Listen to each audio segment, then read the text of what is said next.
Dr. Terrance Moore.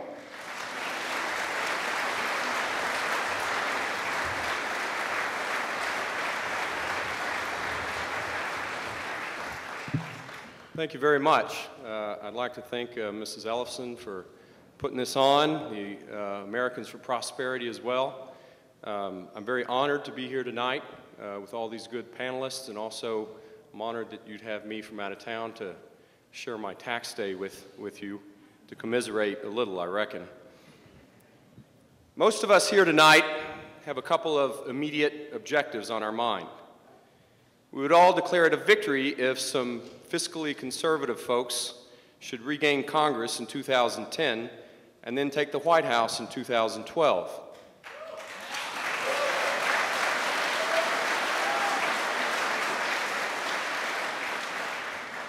Then we could repeal Obamacare and reinstitute a foreign policy that puts American security first.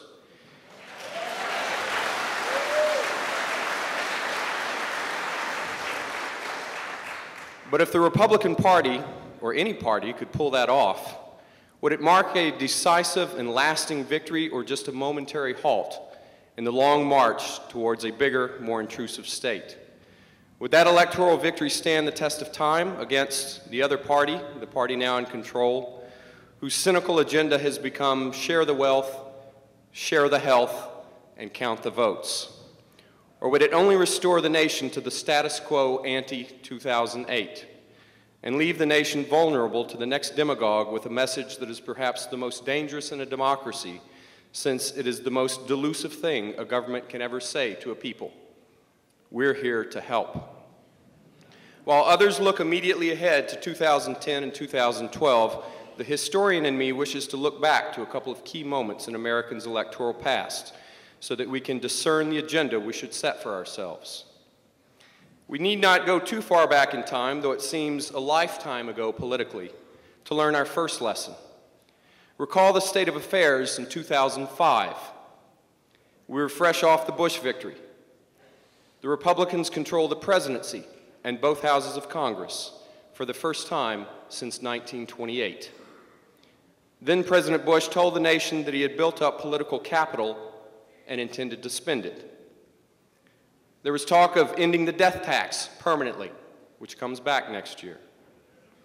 There was also some discussion of reforming in marginal ways Social Security.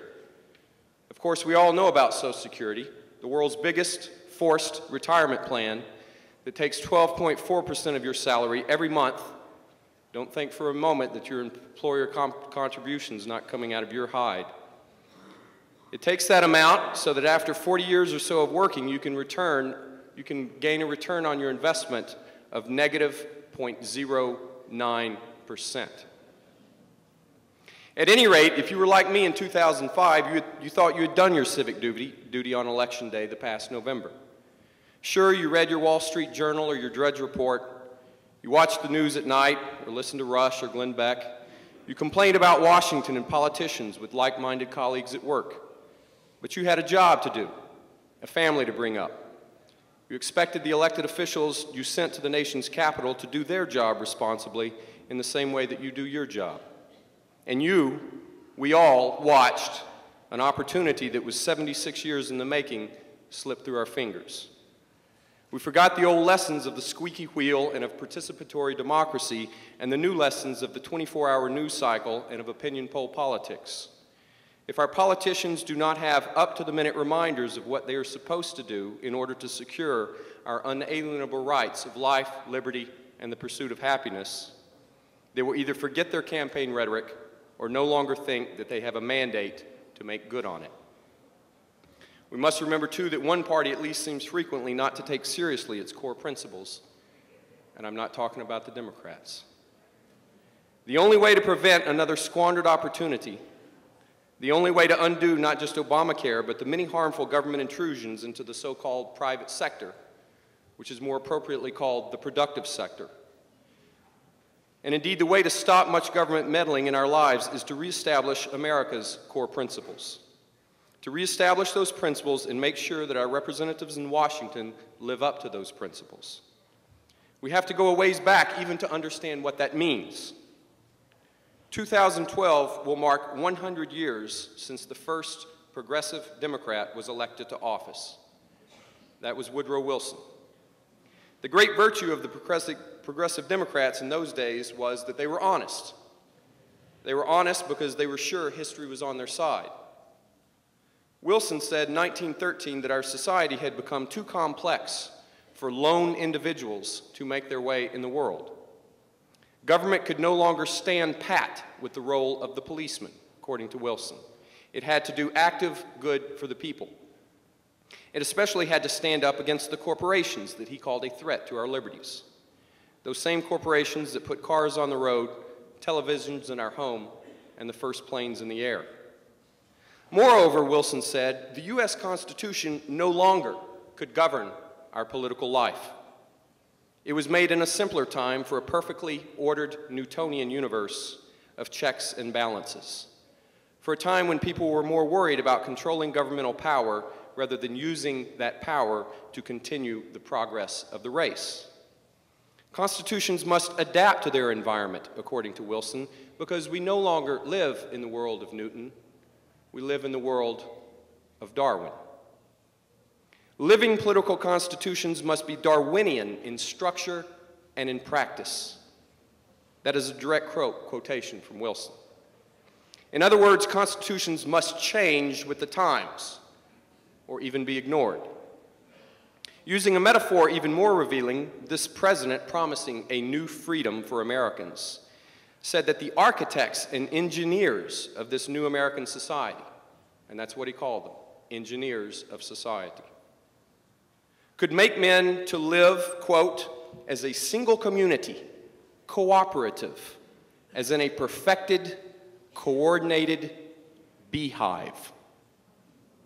That's right, beehive. Now, I don't know about you, but I don't want to live in a beehive. Nor would I choose the life of bees, the vast majority of which are drones serving a single queen, or perhaps a progressive president, over that of a self-governing human being. Yet this is the founding philosophy of the 20th century Democrat. The nation of individuals seeking their own happiness within the rule of law is to be replaced with the life of the hive, in which some overarching controller tells us how to adapt for evolving conditions. We do not have time tonight to trace all the changes introduced by social engineers in the guise of statesmen over the course of the last century. Through the New Deal, the Fair Deal, the Great Society, and the ostensible war on poverty that actually increased poverty. Suffice it to say that in every case, big government won, self-government lost. Only two of our presidents even tried to stop this: Calvin Coolidge and Ronald Reagan. Those presidents also happened to preside over the #1 and the #2 longest periods of peacetime economic growth in American history. What we should realize, however, is that the big government Democrats have no intention of stopping with a statist healthcare system. And maybe our panel would like to talk about what's going to happen next. But I know Obama is trying to encroach even more on education, both at the university and at the school level. I also know that there's a lot of talk right now about nationalized, not health care, but child care. The articles are already starting. Child care as a right and an entitlement. Wilson at least had to explain himself. Democrats and many Republicans these days do not even feel compelled to do so. President Obama is supposedly, he is by trade, a constitutional lawyer. Tell me, how many times have you heard him refer to, defer to, or invoke the Constitution of the United States? I can't think of one. He thinks he can count on our people being without constitutional scruple. He imagines that he can get us to sell our birthright of self-government for the bowl of pottage that is government health care. The terrifying thing is that the last 100 years of our history suggests that he is right.